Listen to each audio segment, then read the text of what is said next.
모두를 웃게도 울게도 만드는 돈. 적은 소득으로도 돈을 모을 수 있을까? 빚지지 않고 사는 법은 없을까? 어떤 고민도 시원하게 해결해주는 재테크 특집 지금 시작합니다. 지난번에 만났을 때 이 가정이 좀 빚이 좀 있어요. 빚도 좀 악성 부채라고 볼 수 있는 것들이 좀 있어서 좀 쪼여 있는 상태인데 좀 자유롭게 만들어줄 생각을 가지고 있습니다. 안녕하세요. 예, 안녕하세요. 예, 어서 오세요. 예. 여기 앉으세요. 집이 정말 깔끔하네요. 방금 이사 온 집일까 싶을 정도로 깔끔한 오진이 의뢰인의 집. 그동안 빚을 갚아오느라 살림살이를 살 여유가 없었다는데요. 지난번에 만났을 때 빚을 예전에 많이 져서 그 빚 갚느라고 너무 고생을 많이 했다고 얘기하셨는데 네. 몇 년 동안 얼마의 빚을 갚은 거예요? 저기 남편이 주식을 좀 해가지고요. 그것 때문에 좀 힘들고 또 보증도 좀 서고 그래서 한 5년 정도 갚은 것 같아요. 15년 동안 빚 갚아왔어요? 예. 몇 억 됐겠네요, 빚 갚은 게. 5, 6억 넘는 것 같아요. 5, 6억을 15년 동안 갚아왔으면 이 집의 제일 큰 첫 번째 고민이 그런 거네요, 그러면. 빚 청산. 본격적인 상담에 들어가기 앞서 가장 큰 소원인 빚 청산을 비롯해 여러 가지 소원들을 적어봅니다. 이 정도를 이제 우리 뭐 고민하고 궁금한 거가 이런 거라고 볼 수 있겠네요. 네네. 이제 한번 좀 고민을 좀 하나씩 해볼게요. 빚 청산을 하고 난 뒤 노후 자금, 학자금과 여유 자금까지 마련하는 게 가능할까요? 월 소득 850만 원 중에서 대출 이자로 나가는 돈이 무려 400만 원인데요. 가장 중요한 게 뭘까요? 첫 번째. 전략하는 건가요? 내가 가진 빚이 얼마인지를 알아야 되겠죠. 가장 첫 번째 알아야 될 게 부채. 가장 기본적이고 중요한 첫 번째 해결책, 부채를 펼쳐라. 부채가 얼마인지를 펼쳐야 돼요. 근데 4천만 원만 있는 게 아니라 중요한 건 어디다 빚을 졌냐라고 하는 문제예요. 네. 기업카드사의 카드론. 이게 얼마예요? 대출 금액과 이자, 그리고 대출 잔액과 월 상환액 등을 꼼꼼히 확인하며 적습니다. 1,200 정도 되고 나머지 이제 600만 원을 600만 원? 예. 근데 이게 이자가 웃겨요. 이게 30한 4% 정도 되지 않나요? 연 30%대. 예, 30%대 가까이 29점 몇 프로 이렇게 되니까 이렇게 고금리 대출과 지인에게 빌린 돈까지 갚아야 할 빚은 6천만 원. 전체적으로 보시면서 스스로 답답하다라고 느껴지는 게 이거죠, 이거. 막 너무 화나더라고요. 빚을 펼쳐보니 한눈에 들어오는 오진이 의뢰인의 빚. 문제는 대출 대부분이 20%를 웃도는 고금리라는 건데요. 이자가 높은 빚부터 갚아라. 이때 필요한 두 번째 해결책, 이자가 높은 빚부터 갚아라. 제도권에서 불가능했으니까 여기 갈 수밖에 없었다는 얘기인데 이 문제를 어떻게 해결할 거냐, 이 문제가 숙제예요. 자, 빚 갚는 순서가 있어요. 첫 번째 사금융, 두 번째 저축은행, 그 다음에 세 번째 캐피탈, 네 번째 카드론 현금 서비스, 그 다음에 다섯 번째 신용대출, 은행의 신용대출, 그 다음에 여섯 번째 부동산 담보대출. 세 번째 생각할 수 있는 게 뭘까? 빚 청산할 때 세 번째가 세 번째 해결책은 바로 월급만으로 빚지지 않고 살기.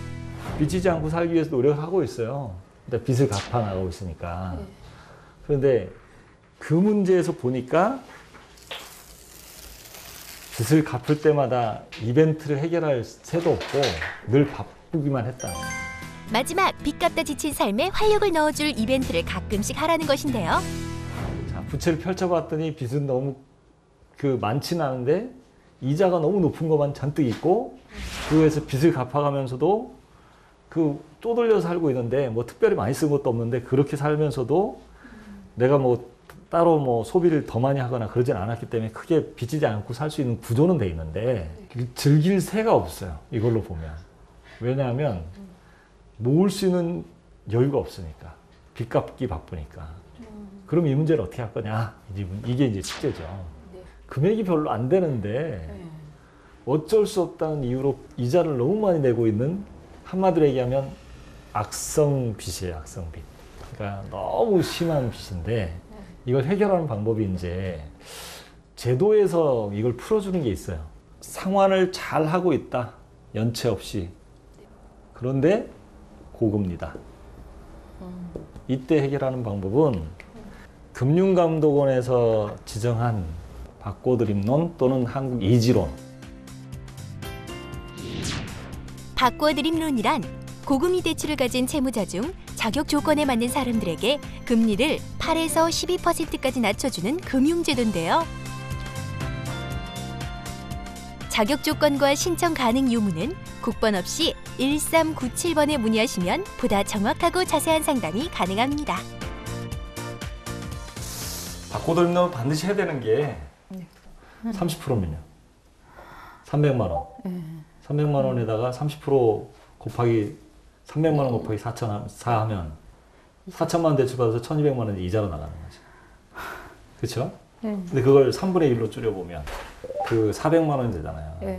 그러면 800만 원의 돈을 더 갚을 수 있는데 지금 그대로 끌고 가고 있다면 이거는 지혜롭지 못한 거죠. 그러니까 빨리 바꿔드림도 바꿔야 돼요. 이 바꿔드림론으로 바꾸면 매년 800만 원의 여유자금이 생기는 거예요. 그렇죠? 800만 원의 여유자금이라고 하면 한 달에 따져보면 5, 60만 원 되는 거죠. 그러면 60만 원씩만 계산해도 여유자금이 생기니까 결국은 자녀 교육자금을 위해서 어떤 금융상품 3년에서 6년 정도의 중기투자 상품을 하나 선택할 수가 있겠죠. 한 20만 원 정도, 20에서 30만 원 정도. 그 다음에 부부의 노후자금을 위해서 10에서 20만 원이라도 스타트를 하는 거예요. 그렇죠? 그러니까 이걸로 이자 비용으로 들어갈 돈을 여기로 세이빙할 수가 있으니까. 그 다음에 주택자금은 당장 내년에 빚을 또 내야 될 상황이 되니까 여유자금이 800만 원이라도 있다면 매달 여기다가 적어도 30만 원 이상을 넣는 거죠. 그러면 이렇게 따지면 적어도 한 50만 원에서 60만 원 정도를 저축할 수가 있는 거죠. 그렇죠? 그러면서 빚도 갚아나가는 거예요. 그럼 우리에겐 꿈이라는 게 있어서 꿈을 하나하나 실현시켜 가기 위한 작은 종잣돈이 하나 시작되는 거고, 빚은 빚대로 좀 갚아져 가는 거고. 그럼 이 두 가지 효과를 노려야지 빚만 갚으면 너무 인생이 재미없잖아요. 그렇죠? 근데 분명히 갚아나가고 있는데 신용등급이 올라가야 될 거 아니에요. 그러니까 말이에요. 근데 우리가 이제 착각하고 있는 게 있어요. 캐피탈론이나 카드론이나 저축은행 대출이나 사금융 대출은 원금과 이자를 내가 한 번도 연체 안 지켰으면 신용등급이 당연히 올라가야 될 거라고 생각하는데 신용등급이 절대로 올라가지 않아요. 왜 안 올라가느냐면 제2금융권의 대출을 받아서 저축은행의 정상적인 신용대출 외에 나머지 비정상적인 대출을 받았다. 이 대출이 너무 어려웠기 때문에 대출을 받았을 것이다. 얼마나 어려웠으면 이걸 썼을까? 라는 것 때문에 이 사람이 신용등급을 절대 안 올려주는 거죠. 그 다음에 신용카드하고 체크카드하고 차이점은 체크카드는 소득공제를 받을 때 신용카드가 15% 소득공제를 받을 수 있으면 체크카드는 30%를 받을 수가 있어요. 연소득 25% 이상이 되면 신용카드보다 체크카드를 쓰는 게 지출은 절반으로 줄이면서도 같은 소득공제를 받을 수 있어 좋습니다. 적게 쓰고 공제도 꼼꼼히 챙기려면 체크카드를 사용하는 게 좋겠죠? 이 정도면 조만간 15년간 의뢰인을 괴롭혀온 빚을 해결할 수 있겠죠? 이 과정은 충분히 될 것 같습니다. 이거대로 하면.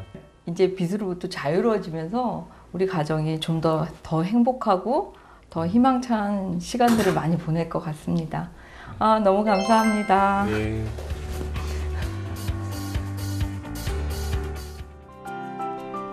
어서 오세요. 정말 안녕하세요. 좋은데 살구나. 아니에요. 제가 이렇게 삽니다. 장하란 의뢰인의 보금자리. 4달 전 아기가 태어나 더없이 행복한데 한 가지 고민이 있답니다. 외벌이 된 지 얼마 됐어요? 저희는 같이 일을 하다가 이제 아기 임신하고 한 임신 5, 6개월 전부터 5, 6개월 됐을 때부터 제가 이제 일을 조금씩 줄여나갔거든요. 네. 지금은 거의 일주일에 한두 번 정도 파트타임식으로만 하기 때문에 많이 예전이랑은 상황이 다르죠. 달라졌죠. 그래서 이게 오늘 상담이 고수가 와도 나의 문제를 해결할까? 네. 라고 생각할 수 있겠지만 네. 예, 그래도 고수는 고수입니다. 그래서 그러게요. 뭐가 있어야지 이게 해결이 되지 않을까요? 저희 아예 없거든요, 요새. 네, 그래서 뭐 오늘 한번 기대를 해보시고 네. 하고 있는 걸 점검하고 네. 좀 대안을 드리도록 네, 하겠습니다. 오늘 기대해 보겠습니다. 네, 정원야 너도 기대해. 네.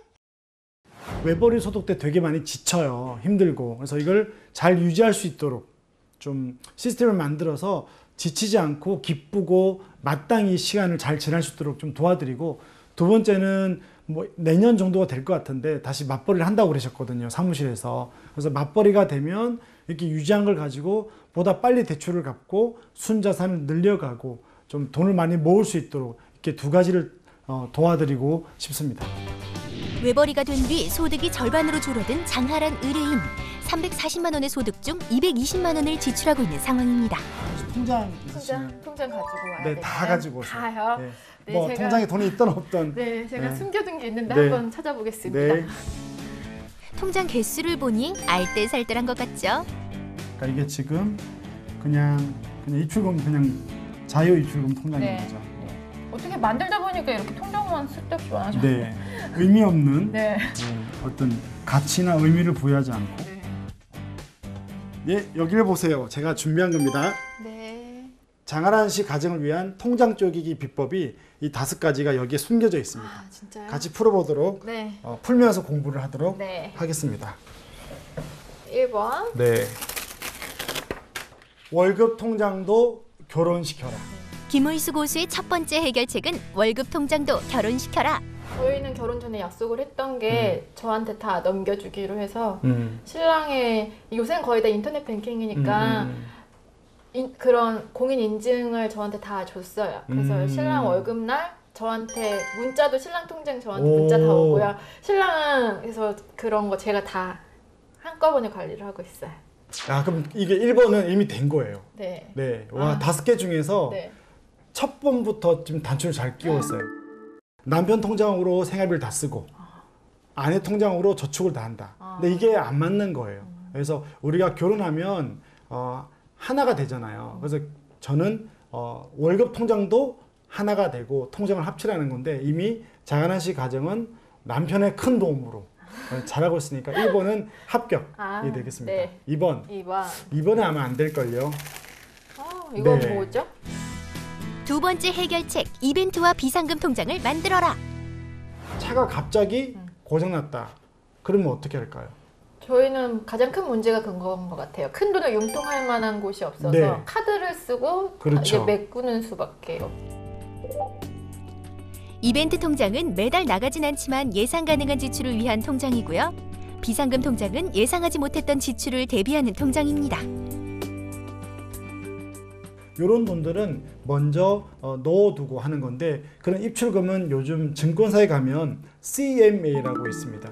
캐시 매니지먼트 어카운트라고 그래서 하루를 맡겨들어도 이자를 주는, 거기에 비상금이 CMA1, 예비완이 되고요. 이벤트 자금, 1년에 쓸 이 비정기 지출이 비상자금 2가 되는 거죠. 이 통장을 지금 먼저 꼭 만들어야 만들면 됩니다. 되나? 네. 자, 세 번째. 이어지는 세 번째 해결책은 생활비와 용돈 카드를 따로 만드는 것입니다. 신랑은 용돈을 한 달에 얼마 쓰는지 아는데 몰라요. 저는 그렇다고 해서 제가 뭐 대중교통을 이용하지 않는 것도 아니고 나가서 친구들도 한 번씩 만나는데 다 생활비에 이렇게 나누지를 않았던 것 그렇죠. 같아요. 뭐 미용실도 가야 되고요. 그러게요. 옷도 싸야 되잖아요. 이런 것들이 불분명하게 남아 있는데, 그걸 우리가 네. 그때 누수 자금이 생겨요. 예, 새는 자금은 눈에 안 보이는 수치화되지 않는 것들이니까, 그래서 생활비 용돈 카드를 체크카드로 만들어서 통장 관리를 따로 하라. 예, 네 번째. 네 번째. 네 번째, 열심히 일한 당신 떠나라. 지름 통장을 선물하는 겁니다. 생활비를 용돈을 쓰고 이렇게 빠듯하게 저축하면 힘들어요. 그리고 좀 슬프기도 하고. 네. 대신 부부 자신에게 할 수 있는 뭐 기준을 정하는데 제가 보통 10만 원 정도 저축을 시켜요. 그러면 2년 저축을 하거든요. 그럼 240만 원 나오잖아요. 그럼 딱 반을 쪼개 가지고요. 남편에게 120만 원 그리고 하란 씨가 120만 원 받고 서로 터치하지 않는 거예요. 네. 120 가지고 남편이 네. 뭐 허리띠 하나를 120 주고 샀다. 그래도 이렇게 터치하지 말고 이걸 뭐 하나 씨가 친정엄마 선물 사줬다. 그래도 남편은 말하면 안 되는 거예요. 그래서 이 지름 통장을 통해서 돈을 가치 있게 모아서 쓸 때 기쁨을 누리도록 지름 통장을 꼭 만들라는 겁니다. 자, 마지막 5번째. 마지막은 월급 통장을 영원으로 만드는 것. 다 쓰라는 얘긴 아니죠. 급여 날이 들어오면 한 며칠 만에 다 빠지고 일단 통장은 다 급여 통장은 제로가 되는 거죠. 그럼 돈이 어디로 들어갑니까? 각각 통장으로 들어가고 이제 하란 씨는 이 통장에서만 지출을 하면 되는 거죠. 그러니까 사람들이 여기에 돈을 남겨두니까 남겨두면 쓰게 되거든요. 네, 그렇더라고. 그러니까 얼마 쓰는지도 모르고 통제가 안 되고 그러면서 우리는 저축할 돈이 없다고 네. 한 거죠. 이 5가지가 제가 알려드리는 김의수 고수의 솔루션. 통장 쪼개기 5가지의 비밀이라고 할 수 있죠. 네. 어렵지 않죠? 부부의 지출을 파악할 수 있도록 월급 통장을 하나로 합치기. 비정기 지출을 대비할 이벤트 통장과 비상금 통장 만들기. 용돈은 생활비에서 분리해 각각 지출하기. 뭘 하든 간섭받지 않을 지름 통장 만들기. 마지막으로 새는 돈이 없도록 월급 통장을 영원으로 만들기. 해결책을 들었으니 실제로 통장을 쪼개봐야겠죠? 실제 급여에 맞게끔 각각의 통장에 제목을 적고 그 옆에다가 금액을 적는 거예요. 예산이 그거잖아요. 네. 예. 그리고 각각 이 통장 안에서만 지출해야 되는 거죠. 가장 큰 많이 들어간 돈이 뭘까요? 제일 많이 들어가는 네. 거 생활비. 생활비죠. 네, 그래서 생활비라고 쓰고 지출의 가장 큰 부분인 생활비를 통장에 적고 월 소득 내에서 가족이 쓸 만큼 적어보세요. 만약에 이 생활비가 계속 매월 모자라서 네.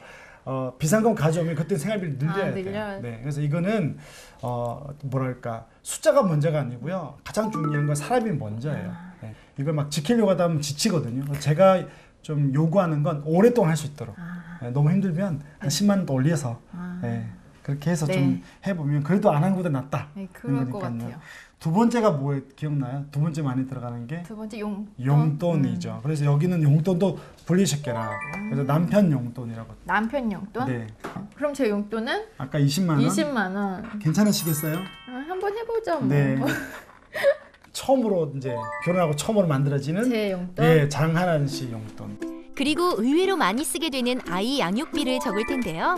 근데 사실 이 양육비라는 게 딱 제 20만 원이면 기저귀 사고 분유 사고 그 정도밖에 안 될 것 같아요. 네. 근데 한 번씩 요새는 또 접종비도 네네네. 갑자기 생각도 안 하고 그냥 가벼운 마음으로 갔는데 막 25만 원, 30만 네. 원씩 무거운 마음으로 나올 네. 때가 있거든요. 그게 이벤트 통장. 아, 그러니까 우리가 공부할 때 기저귀 분유는 어쨌든 매달 about 20만 원 쓰잖아요. 근데 그거 왜 접종 1차, 2차, 4차까지 하는데 네. 잘하시네요. 늦둥이 키워서 알고 있어요. 2돌 됐습니다. 저도 늦둥이가. 그래서 이제 이 4차까지 끝날 때 보통 가면 20, 30만 원 들거든요. 네. 그래서 그 돈은 매달 들어간 건 아니기 때문에 결국은 2년 안에 보통 4차 끝나는 거거든요. 1년 6개월 안에. 그래서 그 돈은 이벤트 자금으로 또 준비시킬 거니까 네. 그게 비정기 지출 통장입니다. 비정기 그래서 지출. 비정기 지출 통장. 예상 가능하지만 매달 나가진 않는 비정기 지출 통장도 개설. 자, 이번엔 뭘 만들면 돼요? 그 다음에 이제 이렇게 하고 나면 좀 우울하죠. 네. 이제 이거 갖고 써야 되는데 겁나기도 하고. 그럼 이제 지름 통장을 만들면 그렇죠. 되나요? 뭐, 예, 그것부터 하고 싶으신 네, 거죠. 지름 통장. 네. 지름 통장은 목표를 먼저 정하는데요. 그리스 산토리니가 가고 싶어요. 오, 오케이. 그러면 그 하얀 동네 네, 기억을 파랗고 하얀 동네를 기억하면서 네. 모아보자고요. 네. 이때도 이제 돈이 좀 필요하니까 네. 몇 년 뒤에 갈 것 같아요. 이것도 좀 정해야 돼요. 꿈을 하려면. 또 너무 막 10년 뒤 막 이렇게 아이고. 하면 너무 속상해서 못 지름 통장은 좀 가능한 빨리 빼서 빨리. 좀 확인해야 돼요. 그렇다고 1년 너무 정우가 어려서 안 될 것 같아요. 네, 그럼 3년은 할까요? 오케이. 예. 그럼 3년이면 네. 얼마 20만 원씩 하면 네. 한 720만 원 정도 모일 거예요. 720만 원. 예, 뭐 여행은 그 경비 안에서 또 하는 거죠. 이걸 나중에 통장 실제로 만들잖아요. 적금 들고. 이거는 적금을 들 거거든요. 네. 그러면 그 통장에다가 쓰는 게 좋아요. 그래서 인터넷 통장보다는 네. 행동 경제학적으로 눈에 보이는 거. 그 통장을 들고 나서 보면서 이럴 때 있죠. 남편이 여보 5만 원 더 줘. 못 살겠어. 그럼 정말 필요하면 주지만 좀 그게 아닐 때는 이 통장 들고 오는 거죠. 여보 이거 당신 이거 아꼈기 때문에 우리는 3년 뒤 그리스를 갈 수 있어. 그러면 또 이렇게 남편 입장에서는 네. 또 그래 또 이렇게 하시는 거가 된 거죠. 너무 좋은 거 같아요. 자신에게 힘을 불어넣어줄 지름 통장도 개설 완료. 그다음 좀 우리가 저축할 이유가 뭐냐면 전세자금 준비예요. 혹은 전세자금 대출을 갚는 네. 거죠. 지금은 대출을 갚으면 또 전세가 오르니까 네. 지금은 대출은 이자만 내고 먼저 전세금 오를 것을 준비하는 게 더 나아요. 아니 갚고 나면 또 대출을 받아야 되잖아요. 그래서 전세금 네. 나중에는 또 화살표 하고요. 네. 목표가 다시 맞벌이 하잖아요. 네. 그럼 이게 200으로 올라갈 거예요. 네. 그것도 조금 미리 좀 꿈을 꾸면 좋잖아요. 50만 원 넣어서 뭘 갚내려면 좀 우울한데 그러게요. 200만 원 넣어서 2년마다 5천만 원씩 갚아 나가자. 이런 목표를 좀 두는 거죠. 네. 그러게요. 지금 상황에서는 뭐 네. 전세금 대출을 갚을 그렇죠. 수 2년 있나. 뒤에 1,000만 원 가지고 뭐 할 수도 네. 있지만 이제 맞벌이 하면 이런 구조에서 네. 급여가 올라가잖아요. 그러면 올라간 만큼 조금씩 더 주고요. 대신 많은 돈들을 여기다가 넣자. 오랜 기간 차곡차곡 모아야 할 돈은 지금 저축할 금액과 이후 저축 금액까지 같이 적어두고요. 아이를 위한 학자금도 미리미리 준비하면 더 좋겠죠. 진짜 통장은 아니지만 네. 기분이 어떠십니까? 통장 이 개수만큼 부자가 된 것 같아서 그렇죠. 이거 빨리 만들러 가고 싶어요. 저도 되게 좋습니다. 그러면 이제 은행으로 가서 네. 실제로 이제 이 실행에 옮기도록 하겠습니다. 만들기만 하면 되나요 이제? 네, 은행으로 가시죠. 네. 장하란 의뢰인의 통장 쪼개기. 꼭 지출되는 생활비와 용돈 먼저 여유자금과 미래를 위한 통장까지 완성.